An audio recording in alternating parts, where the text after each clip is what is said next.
Bueno, entonces Dios tiene un plan sobre el matrimonio. Y ese plan es que la comunión conyugal, la comunidad conyugal entre el hombre y la mujer sea sagrada.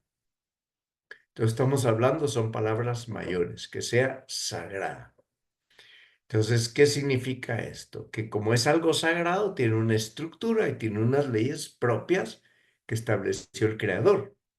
Eso no depende de el arbitrio de los legisladores, ni del arbitrio de los contrayentes, ni del arbitrio del sacerdote. Esa estructura y esas leyes dependen de Dios. Entonces, el pacto de amor conyugal está vinculado al sacramento del matrimonio, porque en el único lugar donde es posible realizar ese vínculo de amor es en el matrimonio entre un hombre y una mujer. Solo ahí puede haber conyugalidad. No puede haber conyugalidad entre dos hombres ni entre dos mujeres, porque ahí no hay complementariedad. Por tanto, cónyuge quiere decir llevan el mismo yugo. Sí, pero llegan el mismo yugo porque son complementarios. Si no, no podrían llevar el mismo yugo. Dos hombres no pueden llevar el mismo yugo porque no son complementarios ni psíquica, ni psicológica, ni física, ni anatómicamente. Bueno, entonces resulta que el amor de elección no abarca solo el cuerpo de la persona, no abarca solo la parte genital, abarca el bien de toda la persona, a la que se quiere como sexualmente diferenciada. Por tanto, no se quiere a una persona en abstracto, no, se quiere a una persona sexualmente diferenciada. Eso quiere decir que un hombre quiere a una mujer o que una mujer quiere a un hombre y la quiere en cuanto tal. Entonces la quiere, ¿por qué? Porque tiene cabeza de mujer, no solo cuerpo de mujer, corazón de mujer, cerebro de mujer, porque ama como una mujer y viceversa. Bueno, si en la Trinidad el amor del Padre al Hijo es total y la donación del Padre al Hijo es total, de modo que el Padre se dona al Hijo, pero no es que le done una parte de su naturaleza divina, se la dona toda. Entonces no se queda con nada en el sentido de que no es que le dé al Hijo una parte, sino que le da todo. Bueno, entonces esta relación de amor tiene que darse entre los esposos. Por tanto, el hombre tiene que darse entero a la mujer y viceversa. ¿Y eso qué quiere decir? Eso quiere decir que el hombre es alma y cuerpo, y que por tanto, él no entrega solo el cuerpo, no, entrega el cuerpo y el alma, y en el cuerpo y el alma hay un corazón. Por tanto, entrega todo el corazón, sin condiciones. Y por otra parte, no entrega solo la genitalidad, sino que con la genitalidad entrega voluntariamente las células germinales. Porque cuando se interfiere la entrega de las células germinales a través de un preservativo o a través de otro tipo de dispositivos, ya sea químicos o ya sea métodos de barrera, se están estafando mutuamente, están mintiéndose el uno al otro, aunque estén de común acuerdo. Bueno. Cuando Dios dice que vio Dios que era muy bueno después de haber creado al hombre y a la mujer, eso de ser muy bueno, ¿qué quiere decir? Quiere decir que es una cosa excelente que se produzca esa entrega de dos personas que han sido creadas muy buenas. Bueno,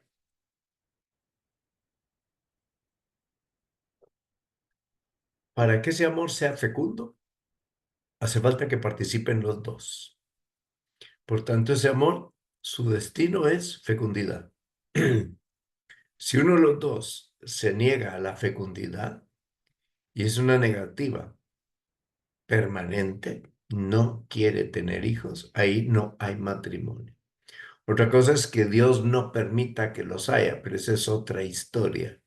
No es que se niegue, sino que Dios no lo permite. Bueno, entonces el amor está destinado a ser fecundo y el resultado de aquella fecundidad está al cuidado de los dos. Entonces, Dios los bendice y les dice, sean fecundos, multiplíquense, llenan la tierra y sométanla.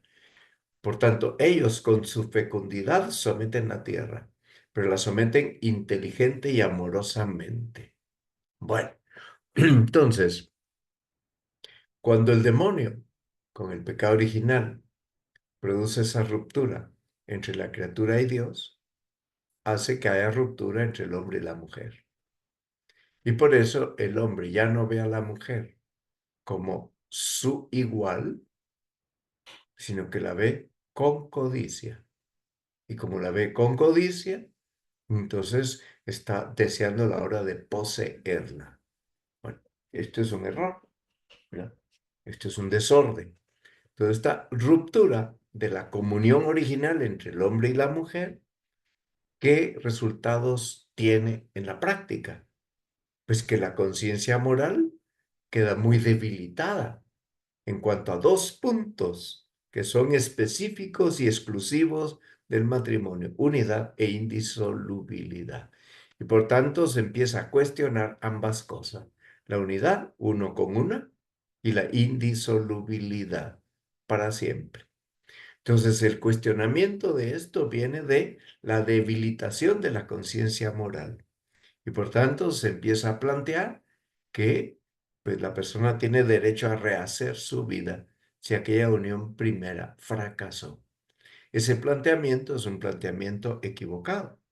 Es un planteamiento que es fruto de la ruptura de la comunión original entre el hombre y la mujer. Muchas veces llegan a esas rupturas porque no saben convivir, no se saben aceptar el uno al otro y no saben comunicarse. Y el hombre quiere que la mujer piense con cabeza de hombre y la mujer quiere que el hombre piense con cabeza de mujer, lo cual es imposible. Ok, entonces Jesucristo restablece y otorga. ¿Qué restablece? El orden original. Al principio no fue así, dice el Señor. Por eso es que Moisés permitió el libelo de repudio. Y después, ¿qué es lo que otorga? Otorga la gracia para vivirlo en su nueva dignidad de sacramento. Por tanto, otorga la gracia para que, pues, el amor esponsal que hay entre ellos sea un amor en el que el hombre ame a la mujer como Cristo ama a la iglesia y en el que la mujer ame al hombre igual. Ok.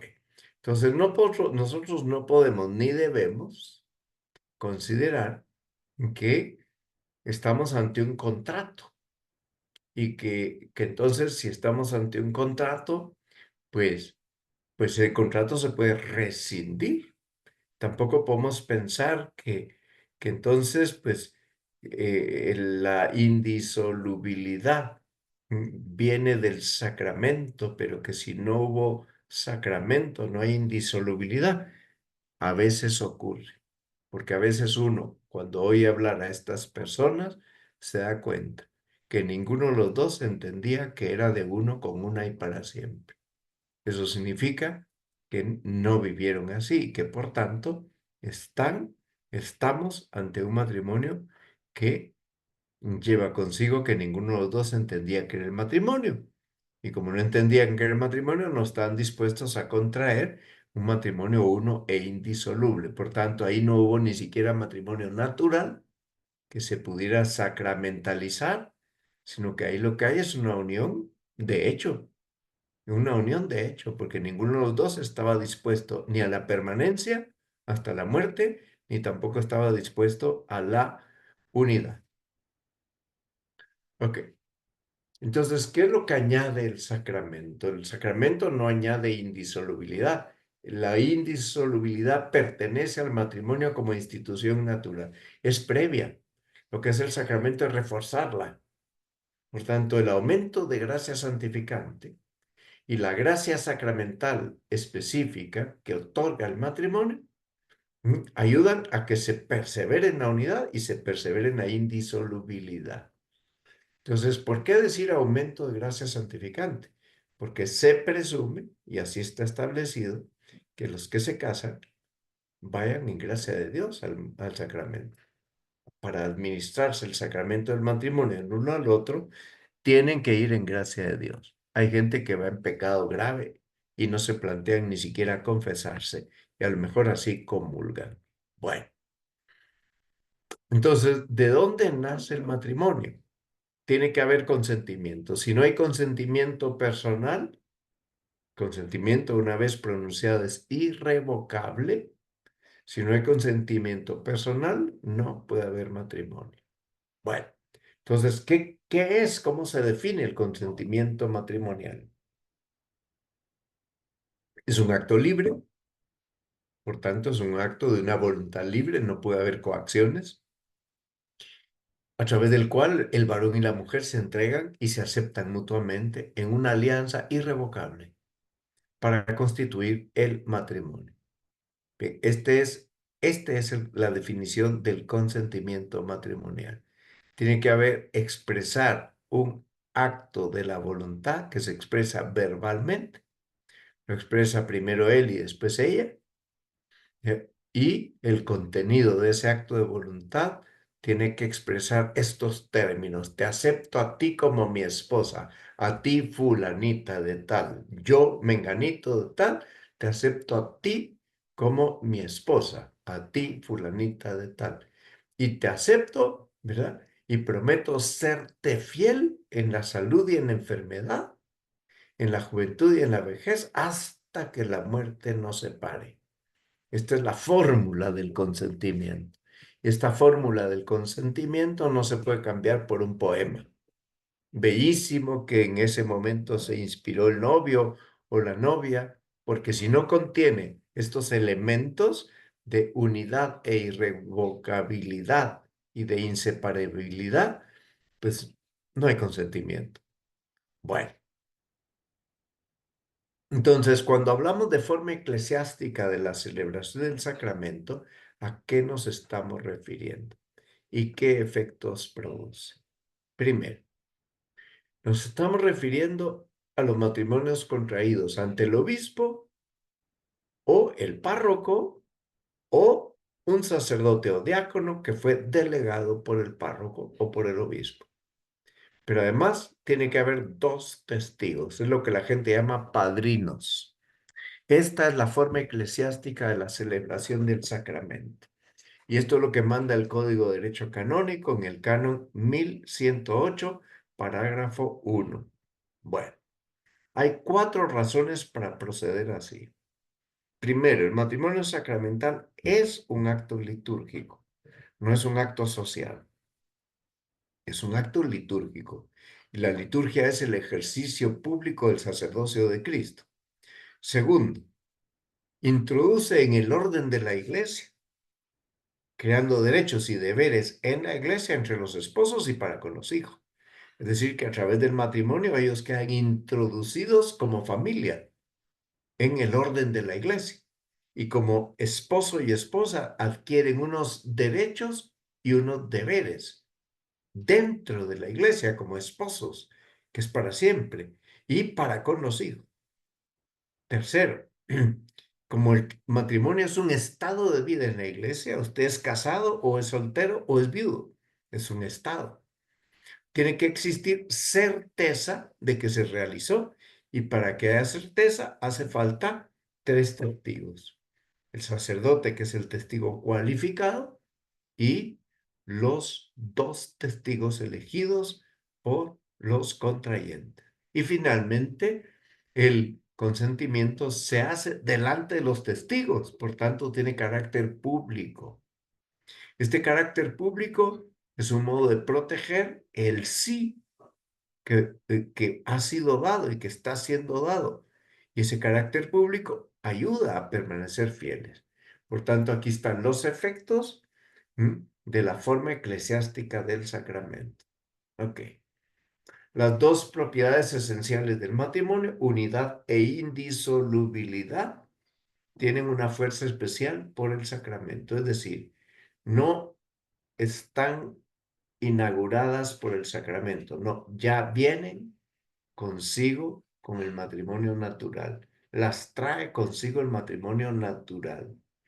Sin embargo, si un hombre y una mujer se unen sin ánimo de perseverar hasta la muerte y sin ánimo de que sea solo con uno o solo con una, ahí no hay ni siquiera matrimonio natural.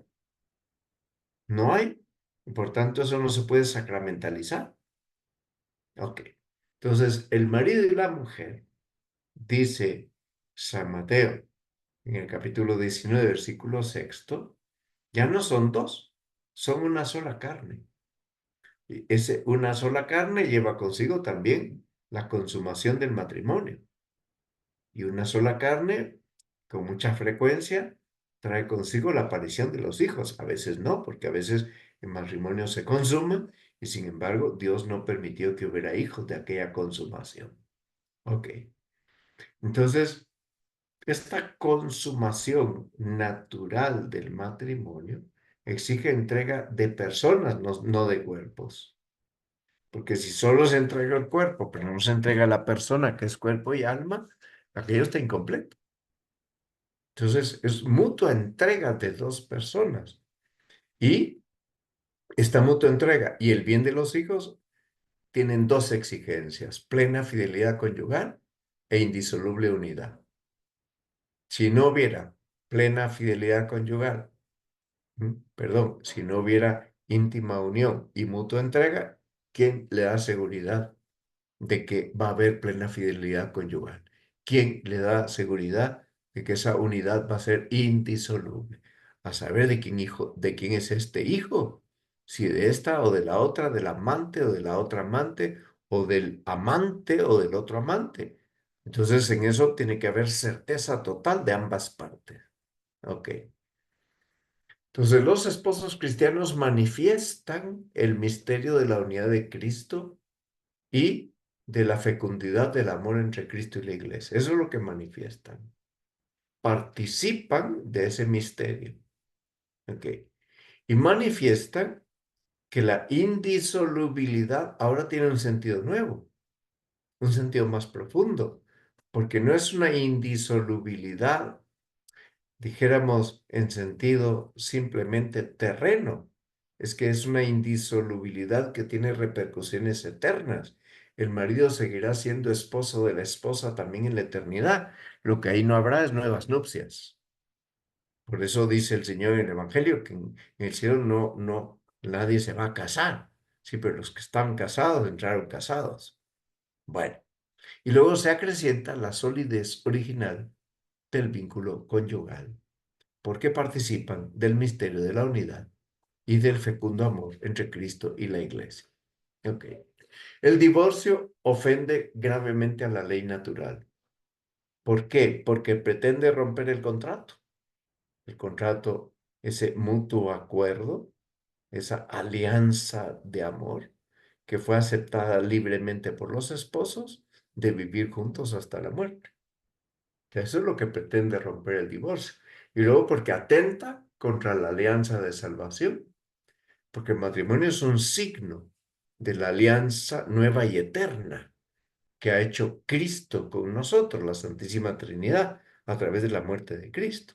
Y por si todo esto fuera poco, se celebra dentro de la misa habitualmente. Por tanto, se sella esa alianza con la sangre de Cristo. Pero puede haber matrimonios que no se celebren dentro de la misa, si lo celebra un diácono, por ejemplo. ¿Es cierto? Está permitido por la iglesia.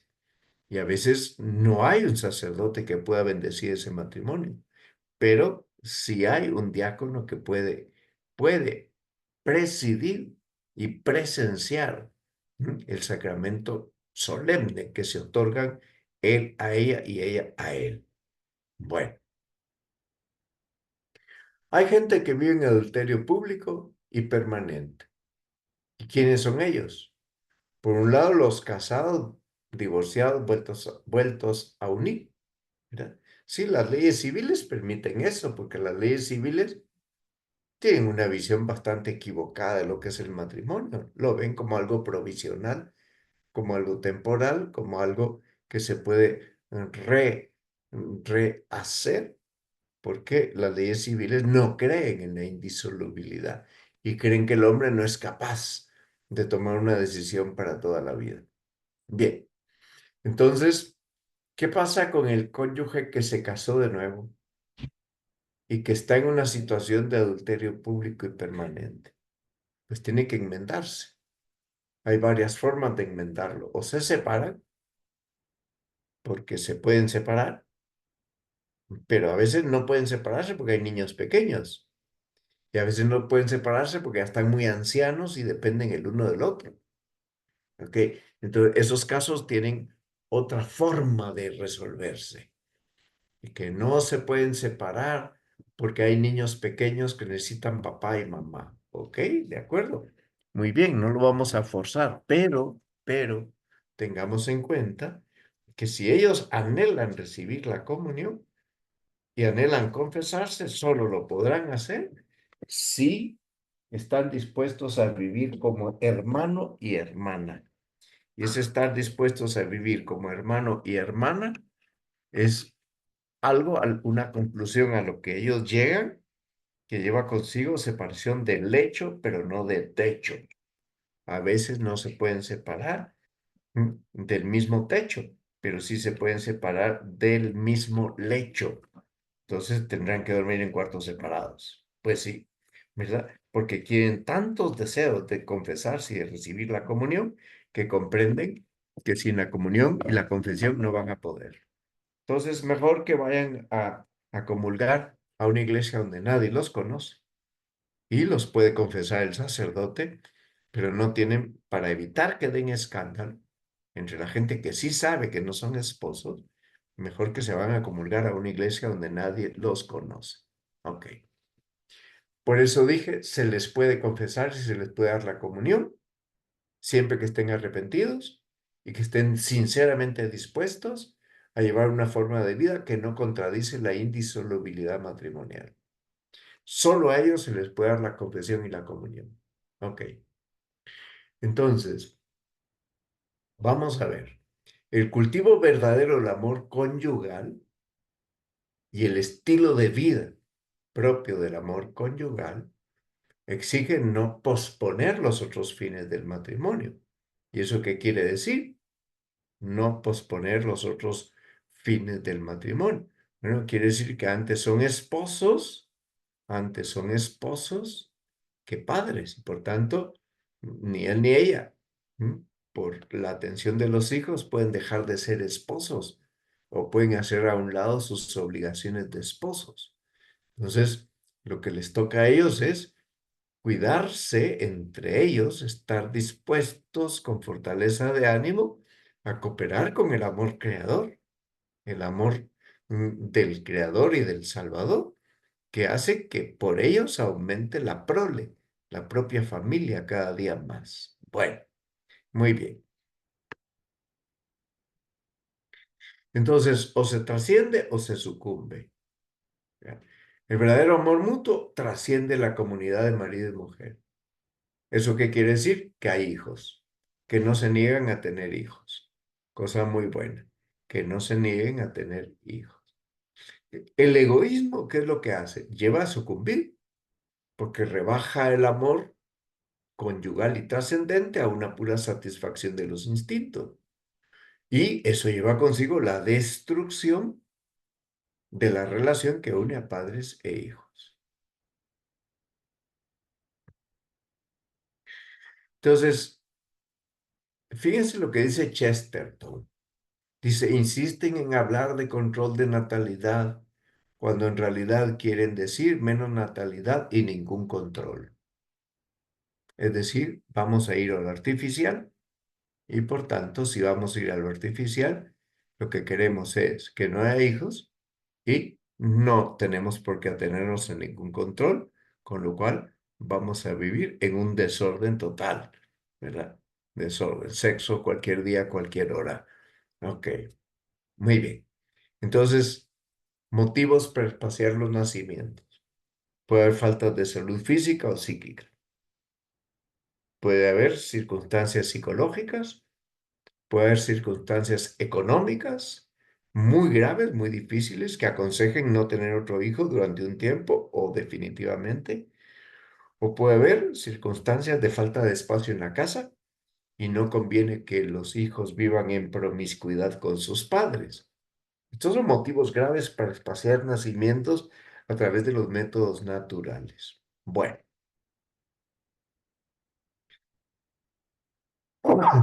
bien, entonces pienso yo que con lo que he dicho hasta aquí, voy en la diapositiva 21.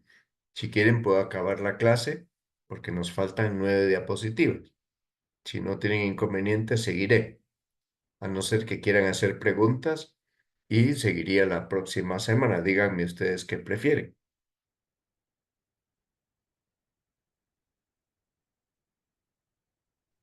Digamos, don Mario. Seguimos. Bueno, entonces, ¿pueden existir actos intrínsecamente malos en el matrimonio? Sí. ¿Cuándo?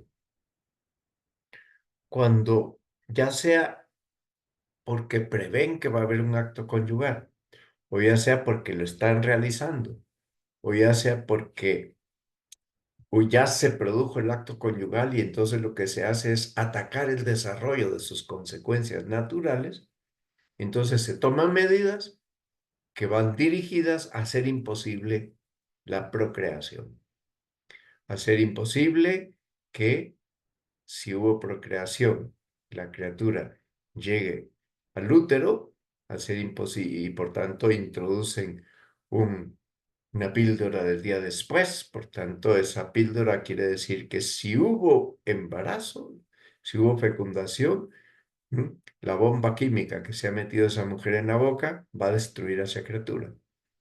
O se han puesto un anillo, ¿verdad? Una T de cobre, y eso impide el viaje del bebé hacia el endometrio que ha sido endurecido, ¿verdad? O porque hay un preservativo, ¿verdad? El caso es que lo que se quiere es que el endometrio sea un medio hostil para que anide el bebé. Entonces, los anticonceptivos tienen este efecto secundario. Endurecen el endometrio para convertirlo en un medio hostil que impide que puedan acoger al bebé.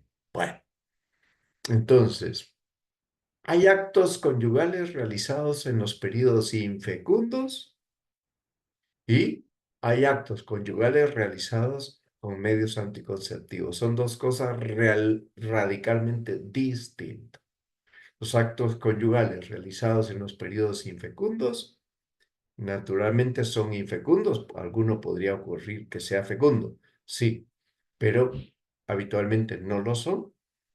Ese acto es santo y casto siempre y cuando haya motivos graves que aconsejen este distanciamiento del nacimiento de los hijos, porque en conciencia ven, no podemos ahora tener otro. Pero si se usan medios anticonceptivos, como los medios anticonceptivos llevan consigo ese rechazo del posible bebé, entonces son actos totalmente contrarios a la moral. Bueno, entonces, cuando se recurre a la anticoncepción, se excluye que la unión conyugal tenga efectos procreativos. Por tanto, lo que no se quiere es llegar al significado procreativo. Quiero el placer, pero no quiero procreación. En cambio, cuando se usa el matrimonio en los periodos infecundos, se está respetando la doble estructura del acto conyugal, estructura unitiva y estructura procreativa que tiene la sexualidad humana. Bueno, entonces, el concepto paternidad responsable es un concepto acuñado por la humana élite y secuestrado posteriormente por todo el lobby anticoncepción, antinatalista. Por eso, si usamos esta fórmula, paternidad responsable, tenemos que cuidarnos de explicar qué queremos decir, porque todo el lobby antinatalista lo que tiene planteado es que paternidad responsable es igual a no tener más hijos. ¿Cómo entiende la iglesia paternidad responsable? La entiende, primero, excluyendo la mentalidad anticonceptiva. Y segundo, teniendo en cuenta que, pues, la unión conyugal entre el marido y la mujer es muy importante, muy conveniente y que a veces ocurre que no pueden tener otro hijo. Entonces, esta paternidad responsable puede tener dos direcciones. O bien, suspender temporalmente la llegada de otro niño, o suspenderla de modo definitivo porque se ve que es imposible, porque hay gravísimo riesgo para la salud de la madre, o porque las circunstancias económicas no lo permiten ni lo permitirán, o porque hay una falta de salud psicológica o psíquica que desaconseja tener otro hijo en ese momento, pero también paternidad responsable la decisión de traer otro hijo. Ok, muy bien. Entonces, la autoridad civil tendría que defender y promover el matrimonio auténtico por tres motivos. Primero, porque tiene dimensión pública. El matrimonio tiene una dimensión pública. Segundo, porque la familia es la célula principal de la sociedad. Si la familia no se ordena, no empieza con orden, tendremos grandísimos problemas en la sociedad porque esa familia lo que va a aportar casi siempre, no siempre, son patologías familiares que son fruto de aquella inestabilidad conyugal. Y tercero, porque el matrimonio y el amor conyugal están ordenados a procrear y educar la prole y ven en la prole su coronación. Estos son los tres motivos por los que conviene que la autoridad civil defienda y promueva el matrimonio auténtico. Okay. ¿Qué injusticia cometen las leyes que no reconocen las propiedades esenciales del matrimonio? Okay. Hay leyes que no reconocen las propiedades esenciales del matrimonio. Hay leyes que equiparan el matrimonio auténtico con las uniones libres, uniones de hecho o uniones entre personas del mismo sexo. Todas esas leyes son injustas porque lesionan el fundamento de la sociedad y el Estado, que es posterior al matrimonio, posterior a la familia, no tiene ningún derecho de cambiar las cláusulas del matrimonio. Lo que tiene que hacer es respetarlo, protegerlo y fomentarlo. Ok. Los casados se ejercitan en el sacerdocio bautismal de un modo privilegiado, porque son padre y madre de familia, porque tienen hijos. Por tanto, ¿cómo lo hacen? Recibiendo los sacramentos juntos, oración y acción de gracias juntos, testimonio de una vida santa, renuncia que lleva consigo ese amor y que es una renuncia operativa. Este es el modo de ejercer privilegiadamente el sacerdocio bautismal. ¿Y por qué decimos que el hogar es la primera escuela de vida cristiana? Porque ¿qué se aprende en el hogar? Se aprende paciencia, se aprende gozo en el trabajo, se aprende amor fraterno, se aprende perdón generoso, muchas veces, y lo más importante, se aprende el culto a Dios por medio de la oración y por la ofrenda de la vida. Y termino con esto. Ahí tienen la bibliografía de lo que he dicho aquí. Juan Pablo II hizo una preciosísima exhortación apostólica llamada Familiaris Consortio. El Papa Francisco ha hecho otra que se llama Amoris Laetitia. El Vaticano II habla en pues estos 5 números de la Gaudium et Spes y el Catecismo de la Iglesia Católica tiene esos párrafos que están ahí señalados que son preciosos. Bueno, con esto termino la clase del matrimonio. Quito las diapositivas por si tienen algo que preguntar. Don Mario, buenas noches. Buenas noches, Le Wilson. saluda Wilson. Sí, para servir. Consulta. ¿Qué pasa si, volviendo a la unción de los enfermos, Sí, si una familia que ha sido siempre católica y de repente hay un tío, un papá, una mamá que pues se va con los hermanos separados y queda en un momento de una situación de coma sí. y uno pide la unción de los enfermos, la santa unción? Comete uno pecado porque no es ya practicante de la el catolicismo o no? Bueno, hay que preguntarle a los parientes si esa persona manifestó querer recibir los sacramentos de la Iglesia Católica. A veces lo manifiestan, como decía aquel pastor protestante. Había en Chimaltenango un pastor protestante y el párroco de Chimaltenango era en ese momento el padre Eduardo Fuentes, que más tarde fue obispo de Sololá y Chimaltenango. Entonces el padre Eduardo atendió al papá del pastor hasta la muerte. Resultado, el pastor, que era hijo del difunto, regresó a la Iglesia Católica con toda su grey con el siguiente argumento: Padrecito, para vivir está bien ser evangélico, pero para morir hay que ser católicos. Bueno, esta era la conclusión del pastor, después de haber visto cómo el padre Eduardo Fuentes, que estará en el cielo intercediendo por nosotros, trató a su papá y lo acompañó hasta el último momento. Bueno, entonces hay que ver si esa persona pidió en algún momento que se le dieran los sacramentos. Y si no, no se le puede dar. ¿Qué vamos a hacer? Ok, Aunque esté muy bautizado, claro. Gracias, Omar. Muy bien, perfecto. aunque ¿Alguien haya sido más? bautizado, don Mario, ¿no? Sí, ¿cuál es tu pregunta, Julio? Dime.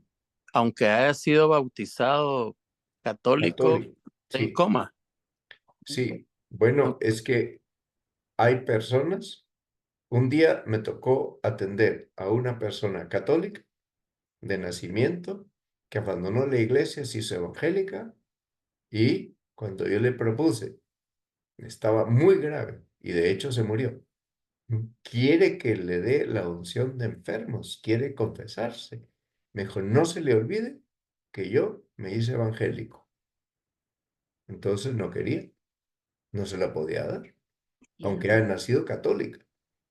Y si estuviera en coma, Es que si estuviera en coma y hubiera dicho de algún modo, hubiera manifestado que por favor no dejaran de llevarle un sacerdote, se le puede dar, por supuesto. ok, Pero si no lo ha manifestado, no se puede. ok, El que está en coma, pues antes de entrar en coma, pudo haber dicho a sus parientes, me traen un sacerdote, no me traigan a un pastor. Bueno, pero a veces no lo han pedido, entonces, ¿qué puede uno hacer? ¿Verdad? gracias. Muy bien.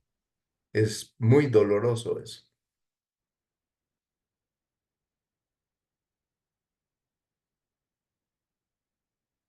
En otra ocasión tuve que ir a atender a un hombre que estaba muy enfermo en un hospital. Yo no iba por él, yo iba por otro, pero los parientes, cuando me vieron que estaba yo en el hospital, me dijeron, ¿puede venir a atender a nuestro papá? Y resulta que el papá vivía con una señora que no era su esposa y no se estaba muriendo. Y él no estaba dispuesto a dejarse con esa señora. Su esposa estaba viva. No se le podía obligar a que volviera con su esposa, pero tampoco se le podía absolver diciendo no pasa nada, seguí viviendo con esta señora que no es tu esposa, ¿verdad? ¿Cómo interpretó la familia eso? Como una falta de misericordia. No le quisieron dar la unción a mi papá. Eso es una barbaridad, es una falta de misericordia. No es que yo no quisiera, es que él no quería recibirla, no quería tener la disposición. Por mí yo se la hubiera dado si él hubiera tenido la disposición. Pero como no se estaba muriendo, pues hacía falta aquella medida para hacerlo pensar. No sé en qué habrá parado porque yo no conocía a esa persona. Ya les digo que me agarraron en un hospital donde había ido yo a atender a otra persona. Muy bien. Bueno, pues entonces terminamos nuestra clase de hoy. Si Una Dios quiere, consulta podemos... todavía. Perdón, Juan, sí. Gracias, perdone.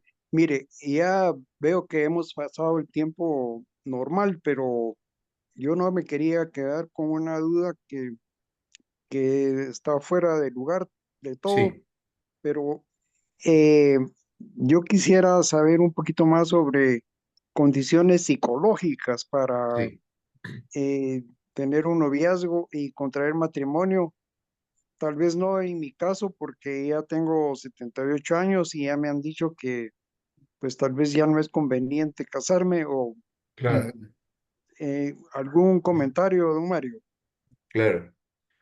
Bueno, pues ya indudablemente cuando uno tiene esa edad está preparándose para dar el salto, ¿verdad?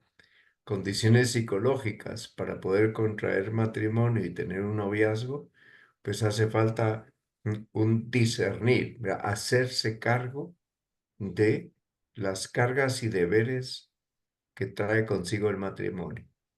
Pero no solo hacerse cargo intelectualmente, sino estar dispuestos a asumirlas. Hay personas que les dan la nulidad por incapacidad psíquica para asumir las cargas del matrimonio.